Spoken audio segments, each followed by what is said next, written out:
तर्कों की श्रृंखला में राउंड 2 के लिए मुफ्ती साहब को आमंत्रित कर रहा हूं। आपके पास एक बार फिर से 7 मिनट का वक्त है। शुक्रिया। जनाब जावेद अख्तर साहब कई मर्तबा दोहरा रहे हैं कि फेथ का मतलब बताइए, फेथ का मतलब बताइए। मैंने बता दिया, फेथ सही भी होता है, गलत भी होता है। और आज हम फेथ पे बात नहीं कर रहे, हम ट्रुथ और डज गॉड एग्जिस्ट पे बात कर रहे हैं। क्या डज गॉड एग्जिस्ट, ये ट्रुथ यानी गॉड है या नहीं है, इसमें से दोनों ट्रुथ क्या है। अब आप उसे फेथ कह लें, बिलीफ कह लें, नॉट माई बिजनेस। उसके बाद आपने कहा कि भाई सवाल करने से मजहब रोकता है। मैं कहता हूं जो रोकता है वो रोकता होगा, मैं नहीं रोकता, बल्कि सवाल करें, सवाल करना चाहिए। सवाल कर करके तो हम आगे बढ़ते हैं, तरक्की करते हैं, और इसीलिए मैं आज यहां पे आया हूं। लेकिन सवाल सिर्फ खुदा से नहीं होगा, आपसे भी होगा। सवाल एथिज्म से भी होगा, सवाल सिर्फ मजहब से नहीं होगा, सबसे होगा। और आज मैं सवाल करूंगा और उम्मीद है कि आप जवाब देंगे। अभी तक आपने वैसे कॉन्टिंजेंसी आर्गुमेंट का कोई जवाब नहीं दिया है।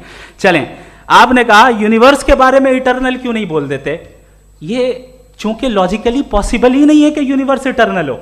यूनिवर्स एक कॉन्टिंजेंट चीज है जो टाइम एंड स्पेस के पाबंद है, टाइम एंड स्पेस से बाउंड है। जो टाइम एंड स्पेस से बाउंड होगा वो कॉन्टिंजेंट होगा, जो कॉन्टिंजेंट होगा वो उसकी बिगिनिंग हुई होगी, जिसकी बिगिनिंग हुई होगी वो इटर्नल नहीं हो सकता। ये तो कॉमन सी बात है।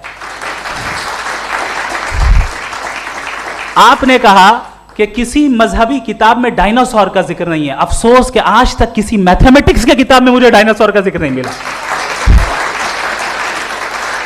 तो इसका मतलब मैथमेटिक्स की किताब बेकार है? नहीं, उसका वो टॉपिक नहीं है। रेवलेशन का और मजहबी किताबों का टॉपिक ये नहीं है कि आपको आके बताए साइकिल कैसे बनाते हैं, या आकर ये बताएं कि जो है डायनासोर कब था। वो तो मोरालिटी सिखाने आया है, गॉड के बारे में बताने आया, नॉन फिजिकल रियलिटी की हकीकत को सिखाने के लिए आया। रिलीजियन साइंस को रोकता है? नहीं रोकता। अगर रोकता है तो गलत करता है। रिलीजियन साइंटिज्म को रोकता है, जिसमें हमारे जावेद साहब मुब्तला हैं।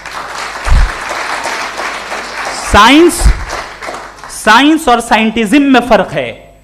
साइंटिज्म यह है कि आप समझें कि साइंस और साइंटिफिक मेथोडोलॉजी ये नॉलेज को हासिल करने का वाहिद सोर्स ऑफ नॉलेज है। यह है साइंटिज्म। हम इसे रिजेक्ट करते हैं।